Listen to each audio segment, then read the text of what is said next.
कीजिए।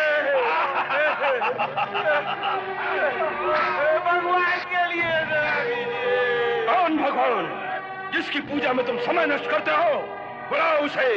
यहाँ का भगवान कंस है, वही सुखी रहेगा जो कंस की पूजा करेगा।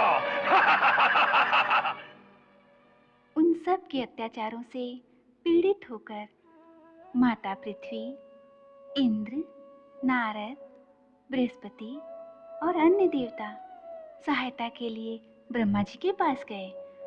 ब्रह्मा जी ने उन्हें आश्वासन दिया कि कंस आदि असुरों का नाश करने के लिए धरती पर भगवान के अवतार लेने का समय आ गया है। उन्होंने ये भी कहा कि इस बार भगवान श्री कृष्ण ने स्वयं धरती पर जाने का निश्चय किया है। परीक्षित, भाग्य की विडंबना तो देखो।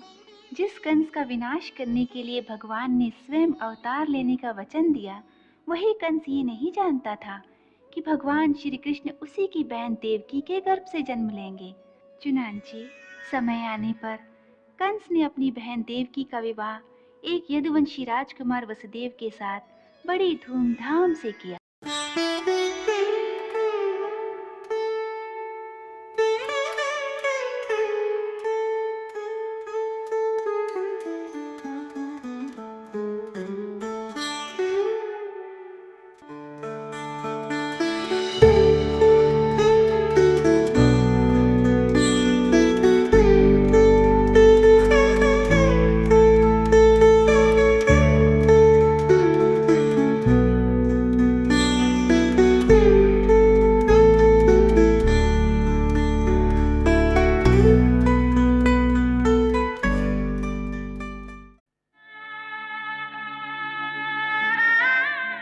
बेटी,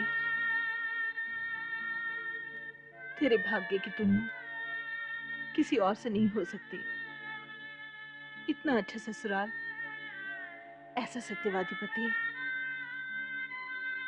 भगवान करे तू सदा सुखी रहे। ना बेटी,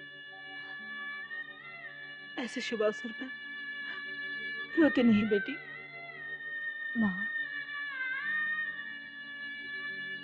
क्या बात है बेटी? कुछ कहना चाहती हो? माँ, जनी के मन में एक भय सा लग रहा है।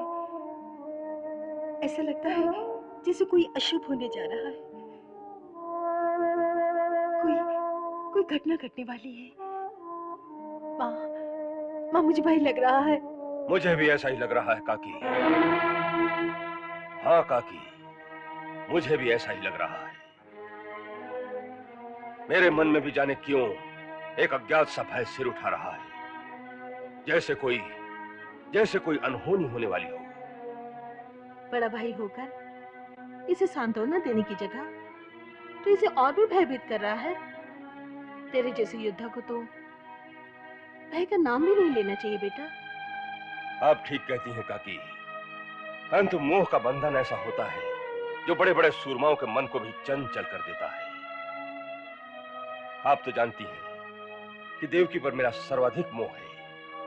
इसे मैंने कभी चचेरी बहन नहीं समझा, सदा अपनी सगी बहन की तरह ही माना है। इसीलिए इसे विदा करते समय ये जो किसी अनहोनी की आशंका मन में सिर उठा रही है, इससे मुझे चिंता होने लगी है। कहीं देवकी का कोई अहित तो नहीं होने वाला?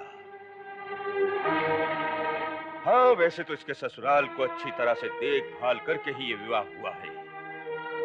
कुमार वसुदेव में भी कोई अवगुण नहीं दिखता। यदि फिर भी ससुराल में तुम्हें कोई कष्ट हो, कोई वहां तुमको व्यवहार से, बातों से अथवा किसी और प्रकार से दुख देने की कोशिश करे, तो उनको कह देना कि तुम महाबली कंस की बहन हो। कोई टेढ़ी आंख तुम्हारी ओर उठी तो वो आंख निकाल दूंगा। कोई हाथ तुम्हें पीड़ा देने के लिए उठा, वो हाथ काट दूंगा। तुम्हें इसी बात की सांत्वना देने आया हूं कि तुम्हारे ससुराल में किसी का साहस नहीं हो सकता कि तुम्हारी ओर टेढ़ी आंख करके देखे। तू कंस की बहन है, ये सदा याद रखना। बस यही कहना था मुझे।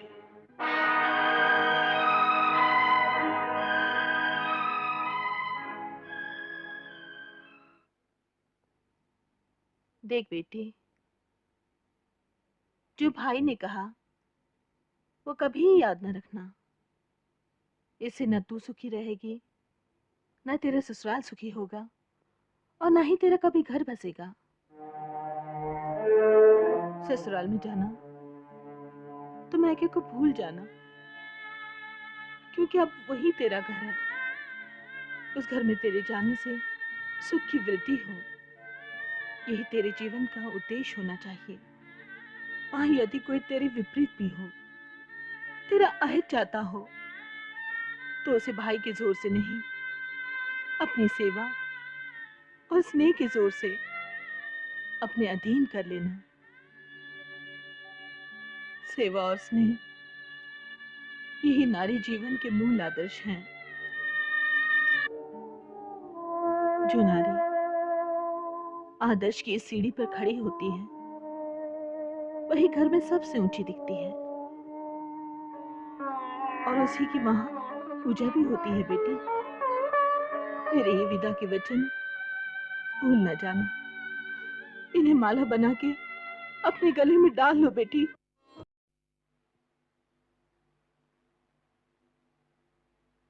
आयुष्मान भव। कुमार, आज तक ही हमारी थी, आज से तुम्हारी हो गई। अब इसकी सुख सुविधा तुम पर निर्भर है। वत्स, पत्नी पति का आधा अंग होती है। आपातकाल में अपने शरीर, अपने प्राणों से भी पहले पत्नी की रक्षा करना पुरुष का धर्म है। जिस प्रकार धरती अपने समस्त बालकों का बोझ उठाकर चलती है, उसी प्रकार पतिव्रता नारी भी अपने पति के कुल की मर्यादा को अपने कंधों पर लेकर चलती है। सो जिस प्रकार मनुष्य धरती को पूजता है, उसी प्रकार मनुष्य के लिए पत्नी भी पूज्य होती है।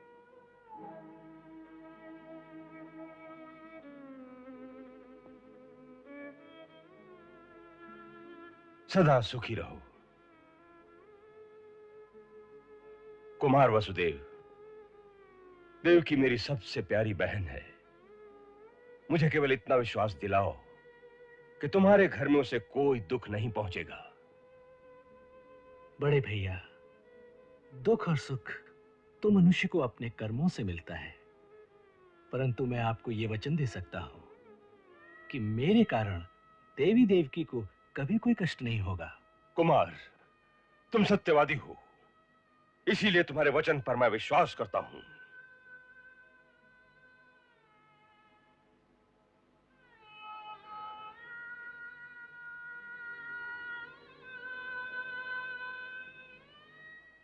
चलो देवकी, आज मैं तुम्हारा सारथी बनता हूं। तुम्हारा रथ चलाकर तुम्हें कुमार के महल तक छोड़ आता हूं। चलो बहन।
बादल बिजली। हे मूर्ख कंस, हे मूर्ख कंस, हे मूर्ख कंस। कौन है हमें इस प्रकार संबोधन करने वाला? कौन है जिसे अपने प्राणों का मोह नहीं रहा? सामने आ जाए। हे परम मूर्ख कंस, ये क्रोध करने का समय नहीं, खेद प्रकट करने का समय है। तू अपने भाग्य में अपने हाथों आग लगाने जा रहा है। हे मूर्ख, जिसे तू इतनी प्रसन्नता से रथ में बिठा कर ले जा रहा है, उसी देवकी के 8वें गर्भ की संतान तुझे मार डालेगी।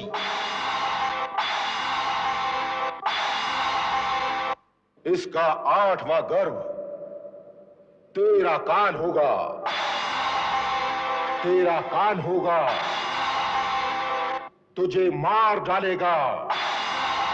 तेरा कान होगा, तुझे मार डालेगा। तेरा कान होगा।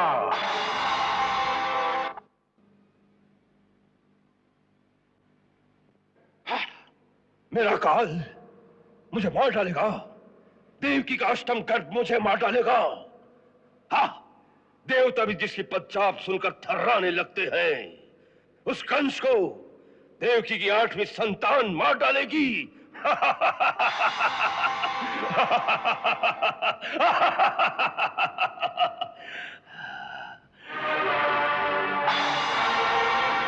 मैं अपने मृत्यु के मूल कारण को ही ध्वस्त कर दूंगा। न रहेगी देवकी, न होगी उसकी 8वीं संतान। हाँ।